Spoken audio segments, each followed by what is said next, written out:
So the question is, what does the changes to the Borg mean for all of the other races? The certain things that have been hurt by the different Borg changes now affect how other races will engage against them. Borg no longer have as easy a time dodging around planets and mines and some such things. They can still back up from mines, but you're not going to be seeing them go off in, you know, their tangential directions. If you walk up to a planet, you're not going to be able to just suddenly cut across the planet like you're used to being able to do. You're still stuck going back or forth or telegraphing your maneuvers. So, dancing around the planet is not a thing Borg can do anymore. So that is going to change the way they engage. The stealth nerf of transwarp signal, I think, is also going to hurt Borg a lot. Because you no longer have that panic button that works in any circumstance. It is now a very specific button that is a lot more expensive than other cards that can do it cheaper. I guess that's kind of a tautology, but I already said it, so I'm going to run with it. And I mean, basically, what comes to the forefront when Borg are down on their luck? And I've got two factions in mind primarily, and one of them is going to be super obvious. Who wants to guess what that one is? Federation. Federation! Woo! We've got the Federation.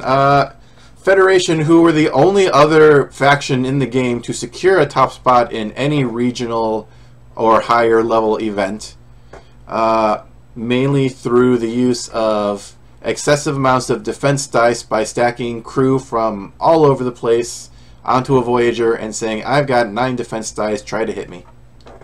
And let's keep in mind, by the way, Voyager is a ship with a 360 out to range 2 with highly predictable movement. I've never heard that one before.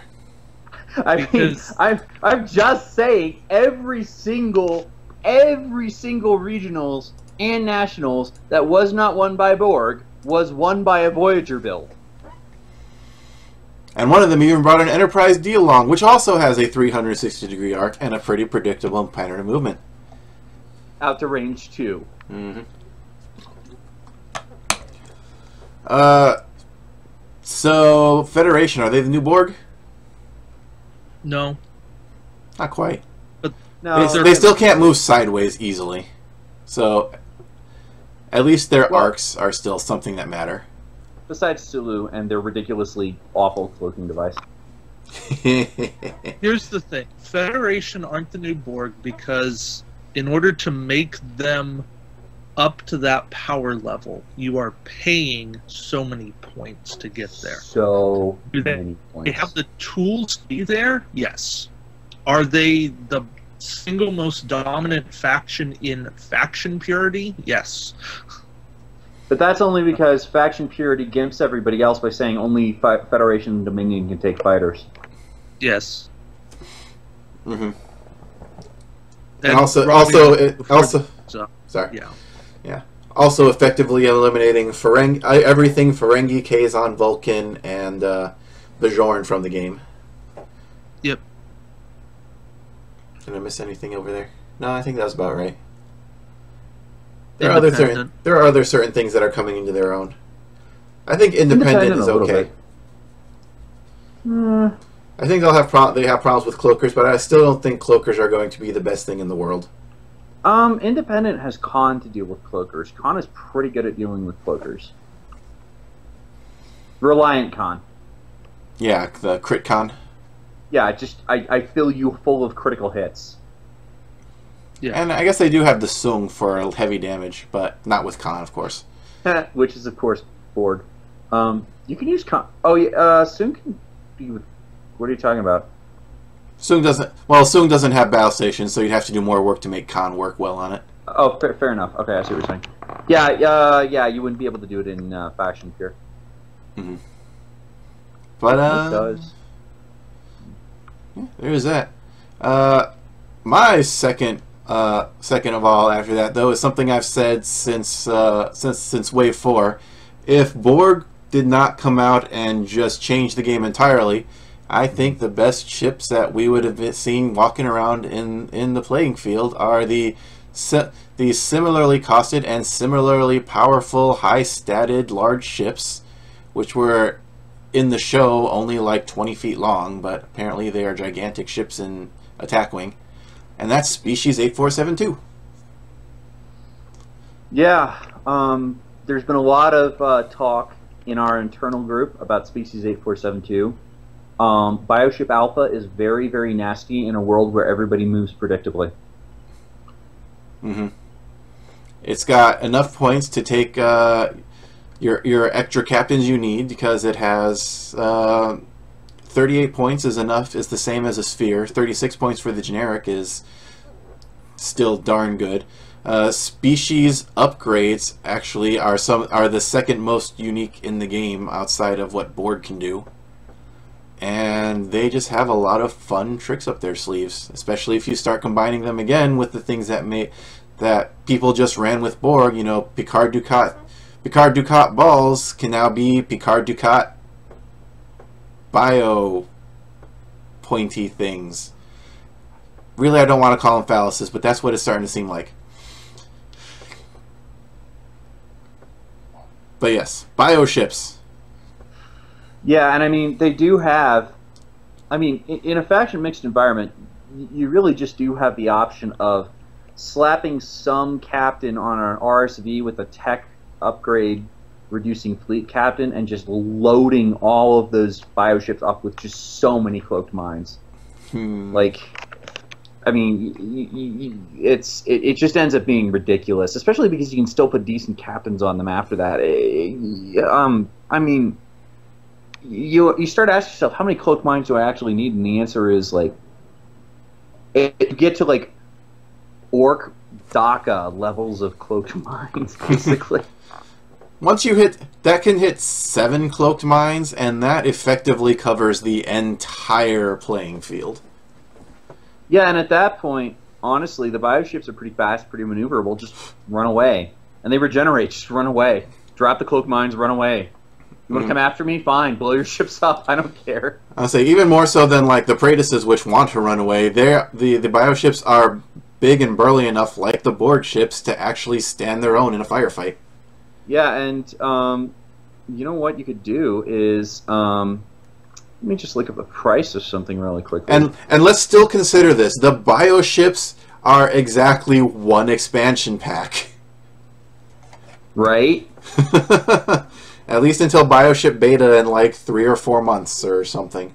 Whatever it is, but yeah. By the way, wasn't the last wave supposed to come out on Wednesday? This past Wednesday, or am I crazy? I think it's next Wednesday. It's supposed to come out tomorrow. Oh, that's right. Tomorrow is Wednesday. Oh, tomorrow. Okay. Where's my Pegasus preview?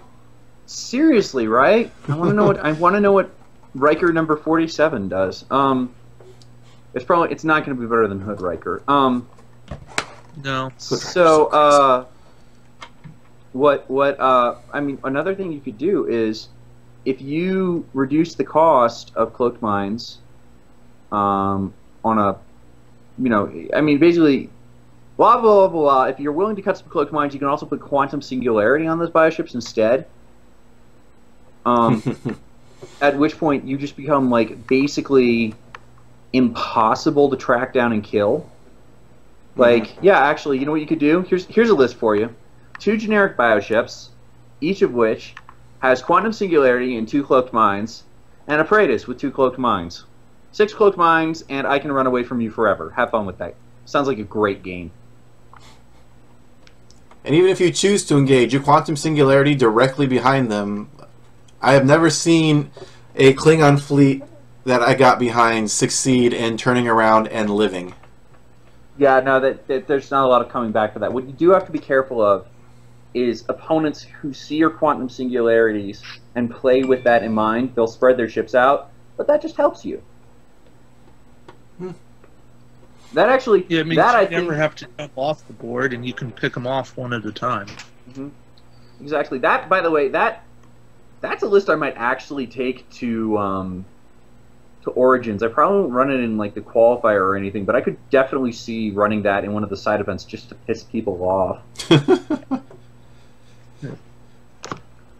Yeah, the only thing to worry about now is the thing that happened when my venues were still running cloaked mines back in the early days of the OP 2 and 3 and stuff, is that as soon as you drop the cloaked mines, all of a sudden your opponents become twice as slow. They become what? They become twice as slow planning all their maneuvers. Like, there's a mine there. What do I do now? Do I go through it? Do I go around it? How far do I go around it? Hey, that's fine. I'll blow up one of their ships and then spend the rest of the game running away from them, and then I'll win when they basically delay themselves into a draw. It'll be great. Mm-hmm. But that is the big thing to worry about, because on average, games without cloaked mines that I have played and have observed over at least, 30, 40, 50 games, was that most normal games can go average about like 8 rounds. More if you get down to like, one-on-one at the end of it. But cloaked mine games end at time at like 5 rounds. By the way, in case it's not incredibly clear, who's the big winner here? Cloaked mines. Anyway, go on. All kinds of cloaked mines. We love cloaked mines. We love cloaked mines. We love ships with big stats.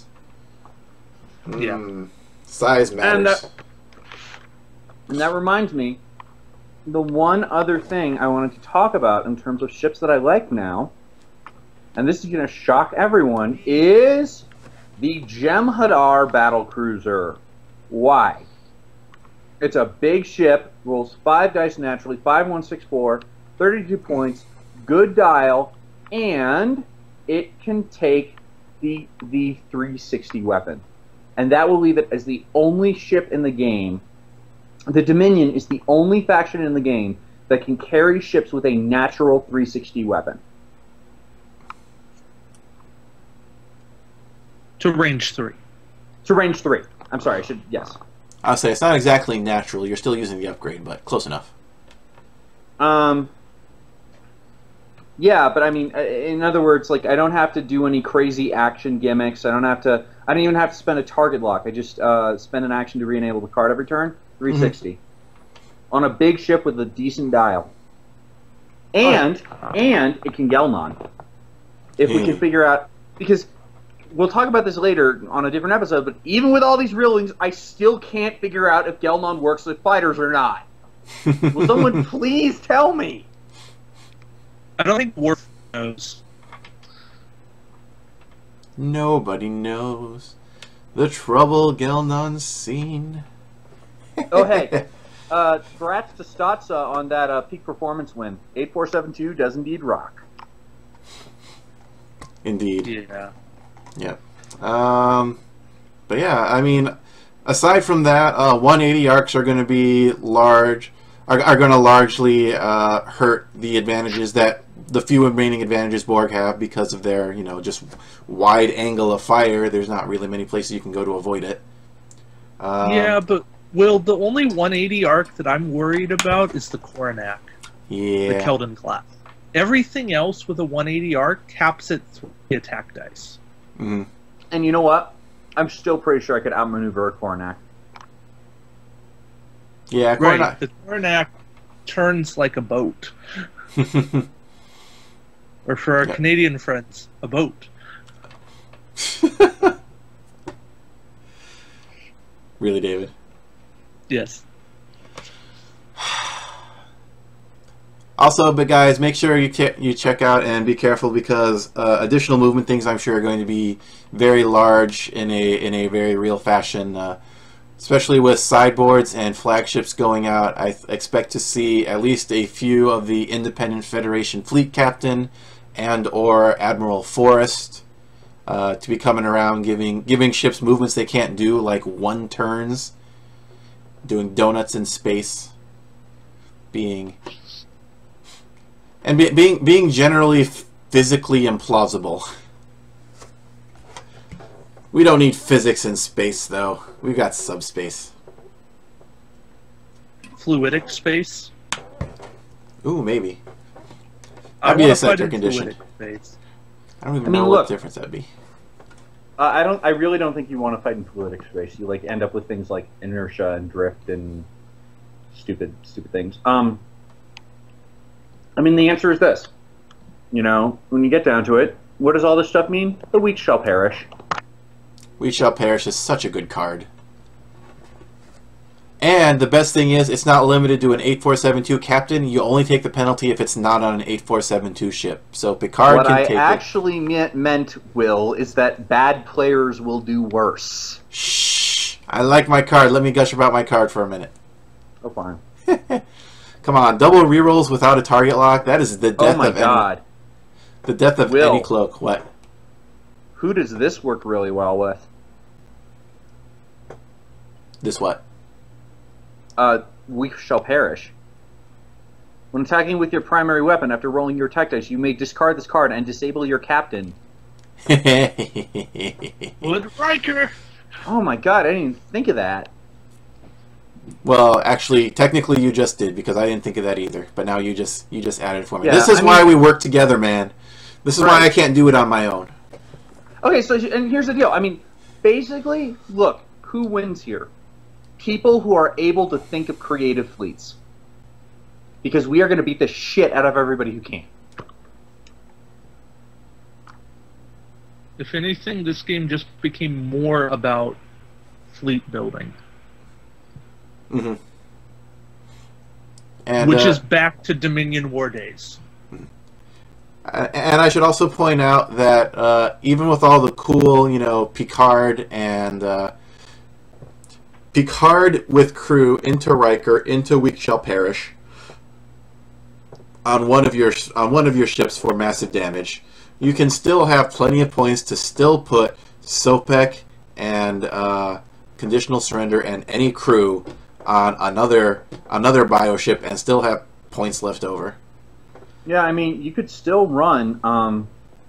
You can still run dual. I think it was spheres that I did this with, but it might have been octahedrons actually. You can still run dual of those with SotF and conditional surrender and Weiyun and conditional surrender, and I mean, you still have. Yeah, you can still do it on both. You Weiyun conditional surrender, Magnus Hansen, SotF conditional surrender, Goval, like bam, and fighters. And it's still good. That still works. It's still good on other ships. It was very prominent on Borg, but back when I was first experimenting with it, Picard on Avorcha and Weiyun Veril on Avorcha was a great team. And it still probably is, and I'd love to dust off my old Vorcha classes. That was the only other faction besides Fed and Borg that I invested heavily in. Mm-hmm. And that was something I was playing all the way back in OP3 days, Dominion OP3 days.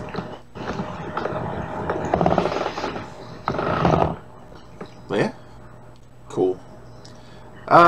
Anything else we want to talk about specifically about other factions, how this board ruling is helping them a lot, or Oh, yes. Go ahead.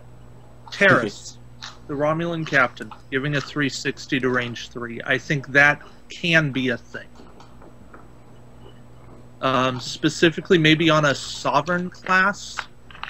Maybe the Scimitar. I don't know about that yet. Scimitar's too expensive. I don't like it. Yeah, that's the problem. I'm thinking Enterprise needs 5 guys getting battle stations and having enough crew slots to start. Mm-hmm. Of course, you want the Indy fleet captain there, but I'm thinking that just might work.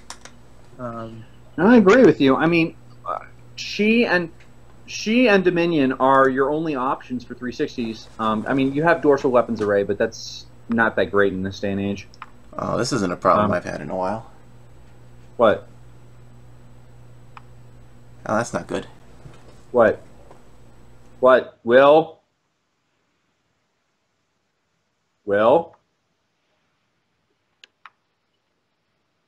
Hello? Oh, Will's sound went out. Oh, that's different. And he's Okay. telling us to keep going. All right, hey guys, this is the David and Tucker Show. Yay! We haven't done since Deep Space Nine. Price Wow. tag. Yeah, no, that's a blast from the past. We Other didn't factions, even know each other. right? Other factions this makes better. Here's a big deal. With the exiting of the Borg, it makes it a lot harder to just blow a smaller ship to smithereens. which means that improved deflector screens is now much more of a thing. Yeah. Um, I'm smiling when I say that because that's my happy place. right. I mean, you can think of. I mean, think of this. You can put improved deflector screens on. Oh, I don't know. Actually, oh God, what's going to be good? Maybe. Actually, sorry, go ahead. Scout Cube. Scout Cube isn't bad. ISS Defiant, I like. How many attack dice does that roll? 4. Yeah, then I like it. Stations. Mirror Cardassian. It's playable. Well, and the reason the Defiant's playable is because it has a natural ability to negate damage each time it defends. Yeah, so there you go. I mean, that's already... So that's already 2 you're negating. Oh, hell, right. You know what else you could do is throw on mirror-enhanced hull plating. Look at that. That's nasty. Right, if you never care about taking another action. Well, but enhanced hull plating won't kick until after your shields are gone. That's fine. But yeah, you can it take just makes it really annoying to kill. And then you use that new damage control resource that got previewed. Yeah, so in July, you've actually got a thing. Yeah. Is it that long? Oh, maybe it's June's. Yeah. But yeah. It's Q2. Q2, yeah, that's correct. It's certainly a playable.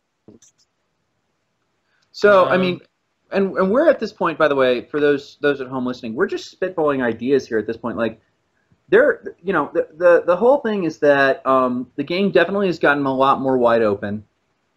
Also because fighters there were fighter rulings.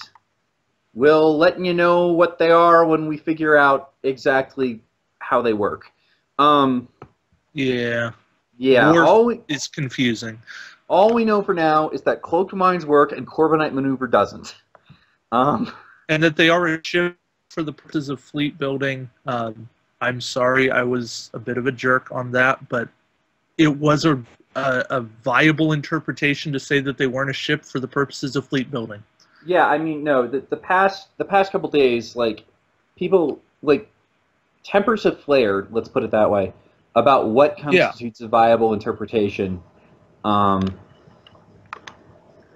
Okay. So Will has informed us that he's going to have to leave to us, unless we want to restart his computer, which we really don't want to do, because that would take quite a bit of time. So let's see. Is there anything else we should say about people who gain? Any thoughts about any last thoughts about the rulings and such like? Regent's flagship, because of its 360, I think has some playability. I don't know. This is the very interesting thing. I think there's a lot of I don't know in this game, and before it was a lot of this is good or this is bad.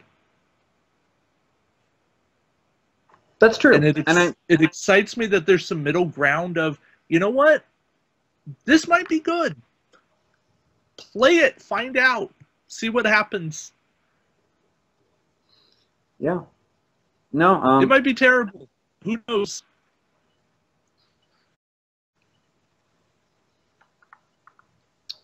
So, yeah. Play test. That's the answer. And people who can play test are going to be better off, I guess.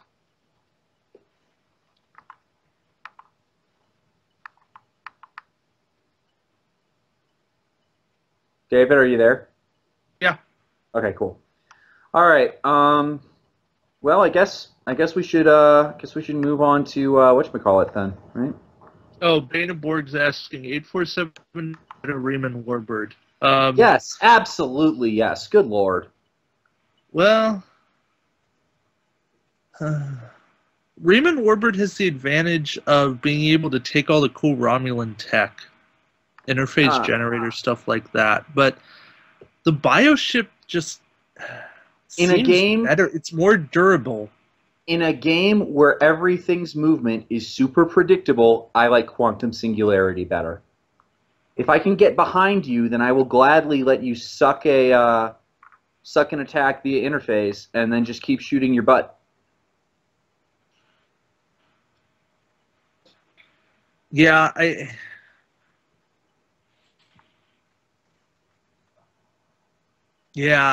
think it's better. It's not infinitely better. Oh yeah, sure. I mean, it's better. Yeah, I also have a strong detestation for Romulan Riemann Warbirds, so whatever. Yeah. Then the name Scimitar, I don't know.